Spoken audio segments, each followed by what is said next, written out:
Ladies and gentlemen, welcome to Talk Spicy. I'm Coach Gene Clemens. Thank you for joining me wherever you are joining me. Rate the show, comment, agree, disagree, but whatever you do, keep it spicy. 5-star ratings are appreciated. And if you're joining me on the YouTube channel, make sure you like, make sure you subscribe. Yo, no matter how you slice it, it's Prime's time. I wanted to wait. I resisted the urge of having an emergency show on Saturday night and Sunday and even on Monday because I knew that the news cycle would be all prime time, all Colorado football all the time. I knew it would, but I also know that we are dangerously close to Thursday and that NFL is king, right? The NFL is going to be back. The NFL is king. And so I knew that people would quickly forget about what Colorado did. The people who are detractors, they're already trying to spin the win. Oh, well, TCU wasn't that good, right? That became the narrative out of those who didn't really buy into the hype, the Coach Prime hype. It became, oh, well, they're not that good. And that's why Colorado was able to win a close game. But see, here's the problem with that thought process, right? The problem with the thought process that TCU was not that good, it'll be proven true or false once we see TCU play against other teams, right? Once we see TCU go against other teams, we'll know really quickly if TCU is any good or whether the reason that Colorado was able to beat them is because they're not. But here's what we know for certain right now. We know for certain TCU went and hired one of the most up and coming and innovative offensive minds in football, according to all of you. Right? According to all of you, they went and hired an offensive mind to score points. Guess what they did? They scored points. TCU brought back 8, not 3, not 4, not 5, but 8 defensive starters. So that Colorado offense, regardless of what you might think about that Colorado offense was going up against the legitimate defense that went to the national championship because they brought back 8 starters. They brought back a lot more of the guys who were the twos, right? Because in a college football game, it's not just 11. This ain't high school. 11 people, they're not going to just rock the whole game. So they had the 8 starters plus the backups that came back from a national championship team. I could argue that the quarterback they rolled out there was better than the quarterback for TCU last year. The only difference is people like the quarterback from TCU last year because he was gritty. Oh, he's so gritty. He's so tough. What's he doing now if he was so good? He ain't making no money to play football, not in the NFL. So right there, we already see the narrative starting, but we can't let those get off. We know for a fact that Coach Prime went out there with a team full of transfers, and everybody tried to make it seem as if he was the only one that was taking a whole lot of transfers. But if you look around college football, even at the blue blood programs, they're full of transfers. They're full of transfers. Then they said, well, he got transfers, but he brought a bunch of HBCU kids. At every turn, it was there to discredit Prime and what he was trying to do. Oh, I watched them on film. They look small. Guess what? They are small. They don't just look small. They are small. When has size ever been a skill? Size has never been a skill. I watch 6'6" and 6'5", 300-pound offensive linemen get done in by little dudes all the time. I watch big defensive linemen get blown off the ball by little dudes all the time. When has size ever been a skill if you don't know how to use your size? You could be a 6'4" wide receiver. If you don't know how to high point a ball, it don't matter. Right? If you don't know how to use your size, it doesn't matter. So trying to act as if size is a skill is ridiculous. Now, do I think they need to get better up front, especially on the defensive line? Absolutely. You can't, because the Pac-12 is full of really good quarterbacks. They happen to mostly all look like me. It's great. But when you play against Washington State, if they play against Washington State, Cam Ward's a problem. When you play against Washington, Michael Penix is a problem. Shout out to Tampa. When you play USC, you got the reigning Heisman Trophy winner. Clearly, he's a problem. Hell, up in Oregon, the white boy Bo Nix that didn't get it done at Auburn has found new life in Oregon, and he's going to be a problem up there.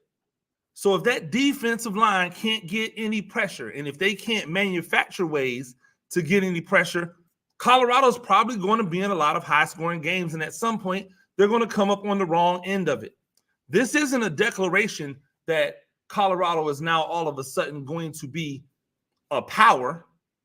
This isn't a declaration that Colorado is going to play for a national championship, because in my mind, that was never the win in year one.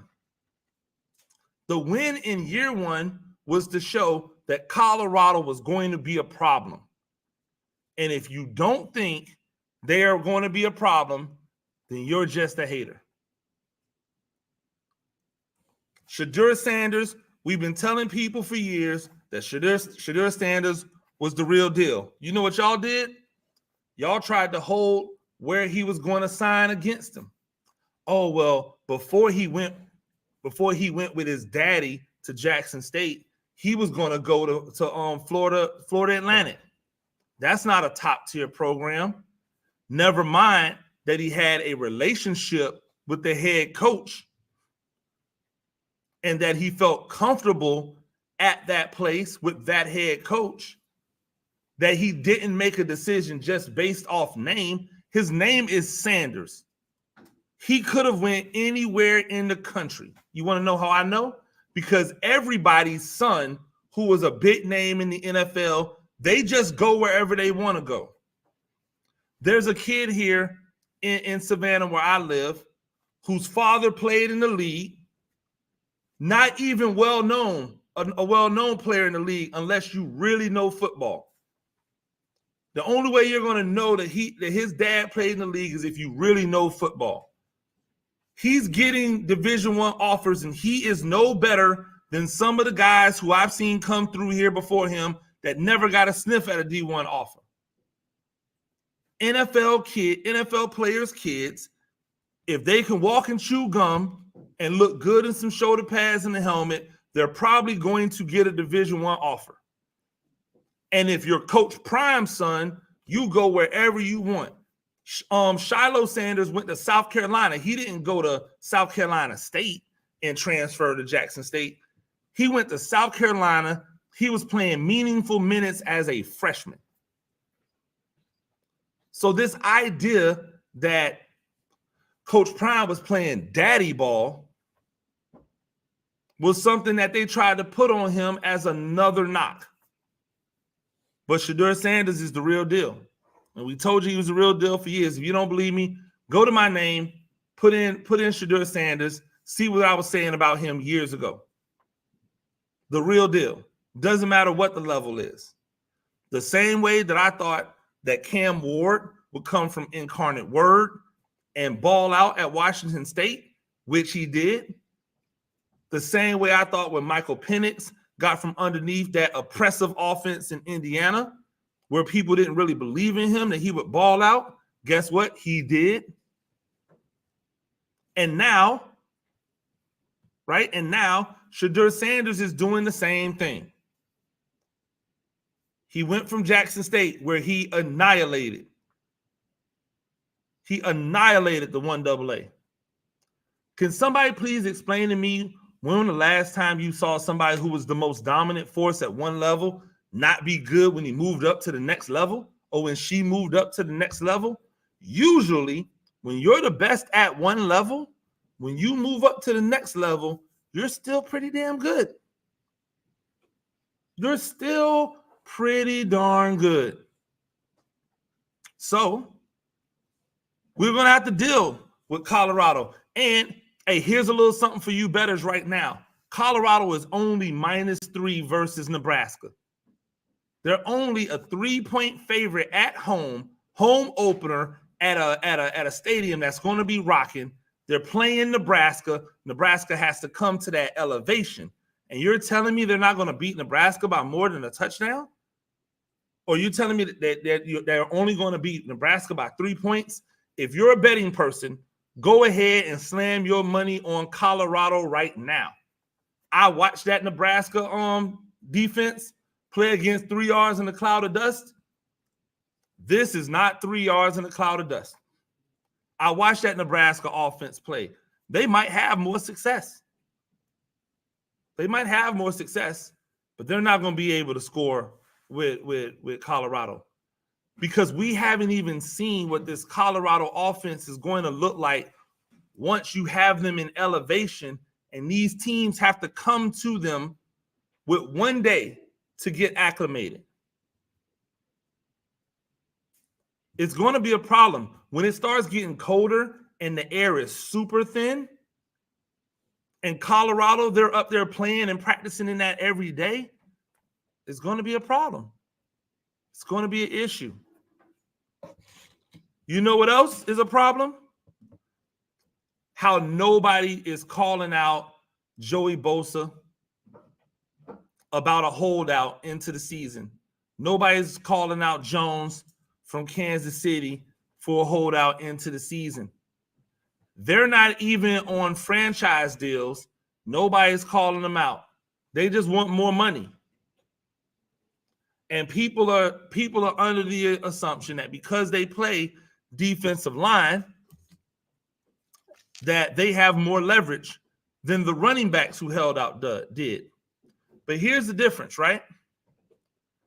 When Joey Bosa has missed time, San Francisco has still been successful. It's not like Joey Bosa or whatever, Nick Bosa. It might be Nick Bosa. My apologies, Nick Bosa. But when you miss time, the 49ers weren't trash. They just kept it moving. Now, Jones is a different story because when he's not in that defense looks different. But why nobody clamoring to just replace them? Why nobody's clamoring to just go move on, that you shouldn't pay those guys that type of money? What does 15 sacks guarantee you in a season?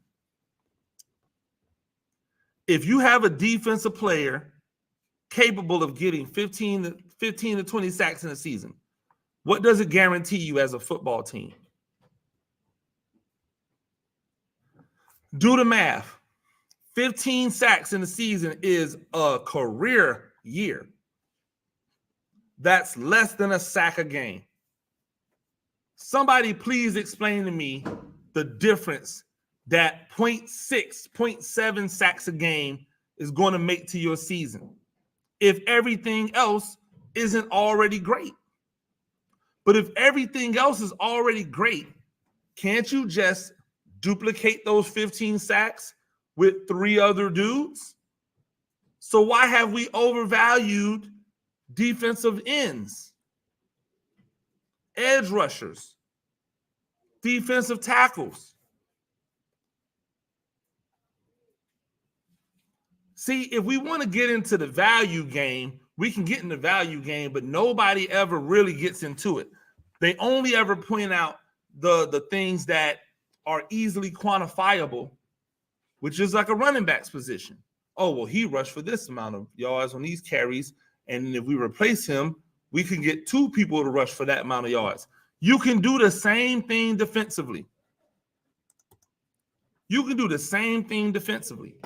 When you have a defensive end and you lose him, the thing isn't to try to replace that defensive end with one person. Not immediately. The thing is to try to replace that defensive end with multiple people. Get a veteran that might get you 5 to 6. Get you a rookie that might get you 5 to 6. Get you a rookie that might get you a mid-level guy that might get you 5 to 6. If I get 3 guys and I only have to pay like $10 million for the 3, and they give me 15 sacks, why should I care if one person gives me 15 sacks for $20 million a year? But we don't think that way anywhere else except for at the running back position. That's the only place we ever do it. And it's sad because we could play these math gymnastics everywhere. We can do these things everywhere, but we don't. We only do them when it comes to the running backs. We only make that type of assumption or that type of guesstimation. We only extrapolate those numbers out when it's the running backs. And that's unfair because running backs are taking a lot of punishment. That's why you say quarterbacks are worth that. Well, they got to do so much. Running backs have to do a lot. When he's not running the ball, he has to block. When he's not blocking the running balls, he has to pause. That's crazy. When he's not blocking or running the football, he has to run routes. Where is the time where he just gets to chill? Guess what happens every time a quarterback hands the ball off? He does nothing. When he hands the ball off, that's it. So if you run the ball 30 times out of 70 plays, then 30 and with people other than the quarterback, then that's 30 times in the game where he just gets to hand it off and stand there and watch. You've long heard me say that if the quarterback is one of your running backs, then he should be paid for both, right? So I'm not talking about those guys, but you don't even want to pay those guys. Those are the guys you don't want to pay either. It's crazy to me. What else is crazy, but I love it, is when I heard that Diddy, Puff Daddy, Sean Combs, was giving the publishing back to his artists from back in the day. I applauded it. I thought it was great. And people like, oh, it's a start. Well, what else you want the man to do? He didn't break any laws, right? He didn't break any laws. He didn't tell people to sign bad deals. He did what he thought was the right thing because somebody taught him that was the right thing. And now with more information and probably with love for those people, hey, here's your stuff back. I've made enough money off of it. I can make money other ways. Here, you do you. So applause to him. Applause to him. And I hope all those artists, your Faiths, your Mace, all the Locks, I hope they do great things with that publishing. I hope that can make them money that they can then move on from generation to generation. I hope it creates generational wealth. You know what else I love? I love looking at the Baltimore Ravens quarterback room. With all due respect, it is fly to look at a quarterback room with all brothers in it. The quarterback coach is a black man. The assistant coach passing is a black man. The starting quarterback, the backup quarterback, the third string quarterback, the quarterback on the practice squad, they're all black. And they're not just black for the sake of being black, right? They actually fit the mold of the type and style of play that they want their quarterback to do. That just makes sense to me. I'm walking around here looking at Buffalo, wondering why Matt Barkley is the backup for Josh Allen. Matt Barkley don't do what Josh Allen do, right? But it's good. I put a fist up when I see Baltimore. If you're a brother out here, it's hard to not root for the Ravens. Yeah, you got your teams, right? I'm a Buccaneers fan, but I can't root for Baker Mayfield. He's not my type of football player. The way he acts, how he is on a football field, his appropriation of culture, like I can't rock with Baker Mayfield. But I'm a Bucs fan, right? I'm a Bucs fan, but over in the corner of my eye, I'm looking at the Ravens, and I'm like, man, they look good. I'm like a guy in a relationship that's not going well. I'm just looking at all those options out there, and I keep looking at the Ravens like that should be my new boo. Like I should replace this one I'm with and get with her over there. Like that's how I feel right now. I'm just being honest. Like there's nothing about Tampa Bay that gets me excited. Not the defense, not the offense, not the head coach, not the offensive coordinator they brought in, the GM and how he's drafted when everybody was saying he was so great. And I'm looking around at these draft picks going, where's the impact at? It's hard to be a Buccaneers fan right now. But luckily, I can cheat on the Bucs. Luckily, I can cheat on the Bucs and root for the Ravens. I ain't finna be out here putting on jerseys on and nothing like that. But they got a lot that I love about that team. It's a lot that I love about that team. And the number one thing is when I look at that quarterback room, yeah, it's a beautiful thing to watch him work. It's a beautiful thing to watch him work. Ladies and gentlemen, that's Talk Spicy. I'm Coach Gene Clemens. Do this thing a few times a week. Rate the show, comment, agree, disagree, but whatever you do, keep it spicy. 5-star ratings are appreciated. And if you join me on the YouTube channel, make sure you like, make sure you subscribe. Till next time, peace.